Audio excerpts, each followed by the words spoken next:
So I'm Nathan, and we are going to do the Hateful Eight. This is my review. I enjoyed it. It was a good Quentin Tarantino film, as per usual. I felt like that was so scripted.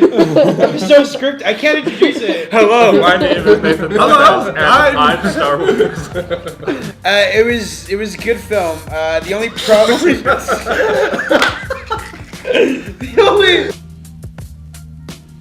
I did really like the movie a lot.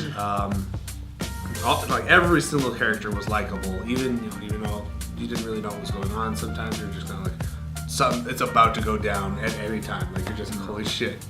I think they were all likable because they're just all Tarantino. Because he just writes himself as like every character. Yeah. They all just sound like they were all like Tarantino a good talking. guy and a bad guy the entire time. Yeah. Like they all like switched a lot. I thought that the one guy, I don't know his name, and I feel really bad about it, but I like him a lot. He was the sheriff. The sheriff. I love that actor. Walton Goggins. Goggins. Is that his name? Walton Goggins? It's Walton G. something. Walton Goggins. Anyways, I'm a really big fan of that guy, and every film I've seen him in, it's just like the bad guy who gets his ass handed to him. Yeah. And it's nice to see him as like a bad guy to start off with, who gets put in his place, but then like at the end you can kind of see why he was chosen to be the sheriff, right? And although everyone was like shit talking him and stuff like that, he was the sheriff for a reason. Well, we don't know if he was a sheriff or not. He was the fucking sheriff for sure. We don't know. Nobody. If he wasn't the sheriff, he wouldn't accept he would have taken the deal and just fucking ran. But he could. I feel like spoilers for Hateful Eight. At the very end, when he was like about to die, he was like, "Yeah, as my one and only duty as sheriff." He would have been like, "Yeah, he would have." I guess so. Yeah. I really liked the movie.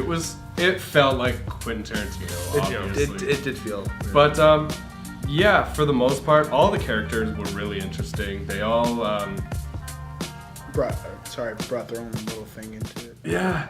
I don't know. All the praise I have for this movie is literally just like, wow, Quentin Tarantino. He's a great writer and director. Yeah. But like, and he brings out the best in every character. Yeah. Like literally. But yeah, the cinematography was beautiful. Like the opening shots and everything was like on point. Like same with the score to it. Yeah. It was really well done. Yeah. Even the sound design, like you could hear the wind the entire movie, just like that's blowing. mostly what I want from movies. Just wind blowing. Hear the wind. Just cold wind blowing everywhere. Yeah. It's good. I felt like it was a little long. Like it was. I had fun the whole time. I enjoyed it the whole time. Yeah. But it did feel like, especially when they went back to like the prologue of like them getting there to like, I felt that could have been like hurried up a little bit. Probably hurried up a little bit, but I thought that was a necessary thing. Yeah, and because the way how brutal they were being to the what I don't even know her name. Daisy? Yeah, her name was Daisy Domergue. Yeah, Daisy Domergue. How brutal they were being, like the whole time, like holy fuck, like okay, like I don't know what she's done, but yeah. And they never actually she was murdered. She running killed. her mouth. Yeah, that's what she was doing. She killed someone, right? But like you don't know how bad she was, and then you see how bad her gang is, and then you're like, I have no problems with you hanging her after beating the fuck out. Yeah. But even as like gang members, like before they did anything, they kind of like gave up, like they hugged each other, and then they're like, okay, let's do this. Like they felt like a family almost, you know? Like you kind of felt for them a little bit. But seriously, fuck them. That was like, this is the nicest little shack, and just fucking great time. I'd love to be there. Yeah. I just feel like it was, a Quentin Tarantino film, but I mean, if you look at his other films, like the Django within the first 10 minutes, the Django. D is silent, motherfucker. The Django, in Django, like within the first 10 minutes, someone got shot. Inglourious Bastards, I think it was maybe 15, maybe 20 minutes, someone got shot. Go back to Pulp Fiction, like the first 10 to 20 minutes, someone got shot, right? With this one, it took a lot less action. Yeah. No, Nathan, before the movie even started, someone got shot. that's the whole thing. Well, yeah, but true, right? people. True. But like, or even Reservoir Dogs, like, I mean, in that one, like, they're just talking at the diner, but then at the moment that scene is done, and after they go through the credits and everything, like, everyone's dead, right? So, and I feel like with this one, it was just like, he gave everyone their story, and then everyone gets shot. I feel like Quentin Tarantino, like, for the idea for this movie, he had, like, Django Unchained, like, on a TV somewhere and was, like, playing Clue with somebody and was like, holy shit, I have this movie, like, I gotta go. Yeah. Excuse me, I gotta run. Yeah, because, like, it literally felt like the whole, like, concept. Years after Django, but It wasn't 100 years. No, because It was right after, like, because in Django it was like that's like 4 years before the American Civil War. okay, and this was like 30 years. Okay, so about 50. Yeah, about so 35. Django may have been alive at this time.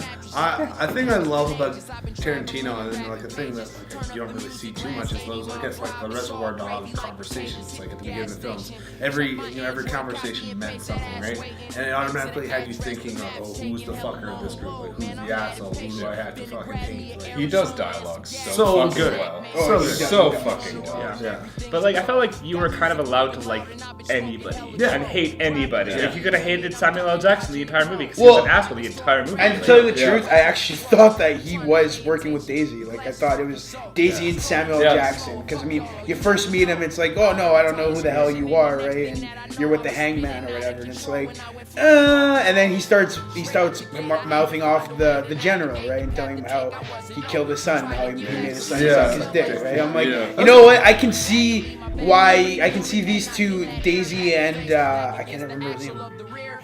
With what's his name? Who are you guys' favorite characters? Let's go with the line. Mine was Major Marquis, and I like Joe Gage. Joe Gage? Joe Gage. All about John Rue. John Rue. He was like fucking Kurt Russell was killer. Yeah. He was. I was so mad that he was like one of the first guys like murdered. To go out? Yeah, because I thought he was like a major player, and then he was kind of like the first He guy went to out the die. bitch way. Yeah. And like just from like drinking coffee. I was like, fuck. Yeah, that was kind of nice. I liked Obi a lot, like a ton. It was just a dude I could like super relate with. Just get like, oh, like, hey Obi, get fucked, go outside, do the short straw, suck a dick, and then you die of coffee. Yeah, I thought you relate with that. What? No. Yeah, just like deep level, just like being everyone's bitch. Yeah. I mean, he set up this whole thing. I did set this whole thing up. I love Daisy. I think she was probably my favorite. Maybe Tim Roth's character was also in the runnings for my favorite. Like, I love his whole thing. Like, the whole accent and everything. Daisy had like definitely the funniest moments, I think, and like the most unexpected. Yeah. I've never seen Jennifer Jason in such a crazy role before. Like, that was the best. I've seen her in tons of movies. That was the best she'd ever done. I didn't even know she had it in her. You know. Did you know that? Sorry for interrupting.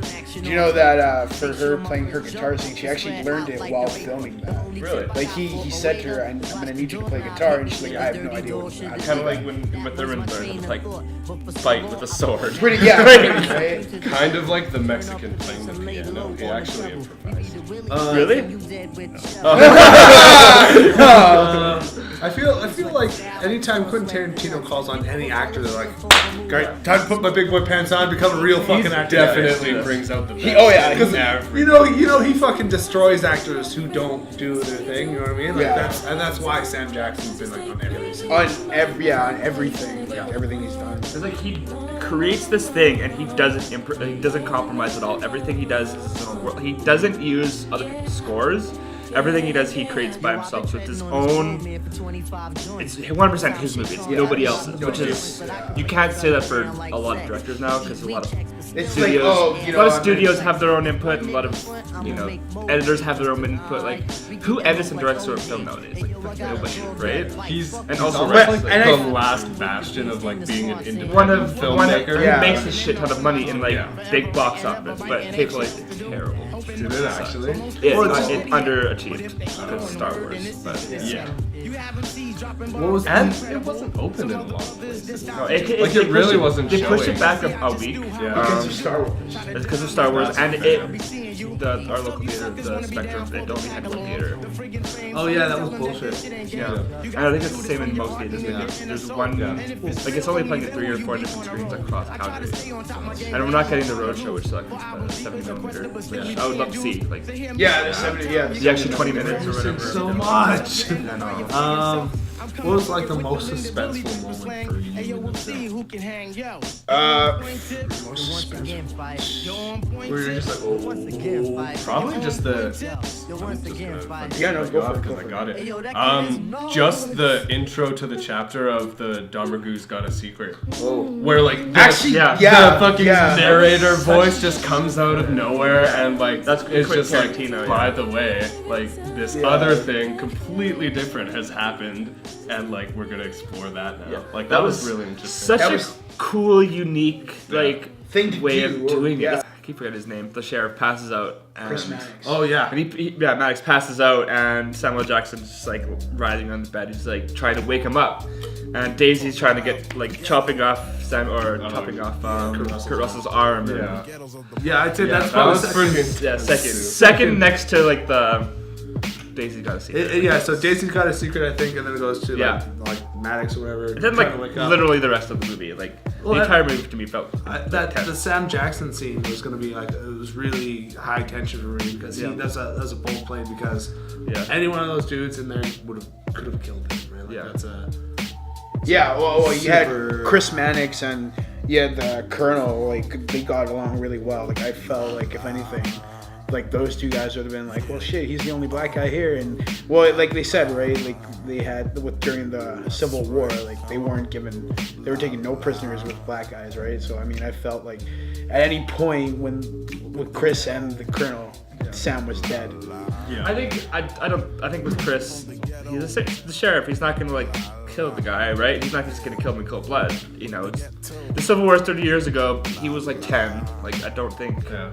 I didn't believe he was the sheriff for the whole movie though. Like until like the very end, and it's like, okay, he's probably a good guy. Yeah, now, I neither guess. that. Well, Like I just didn't see it. well, yeah, and I think that's because I feel how Uncle Charlie. I felt like the entire movie was like kind of a red herring. Like the Mexican was a red herring, and I thought Joe Gage could have been a red herring. Like everybody like was, you don't know. Like he could have been lying about.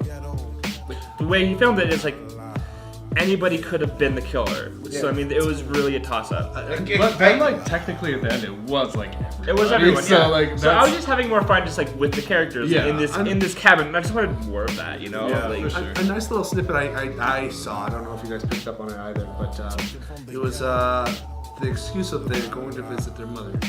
Where's the owner? Where's the owner? Oh, she went to visit her mom. Yeah, where are you going? I'm gonna go visit my mom. Everyone was visiting their mother, which was like flags are going, and that was mainly the reason why I was like, Joe Gage, you son of a bitch. Someone ain't telling the truth. Someone's not visiting their mama.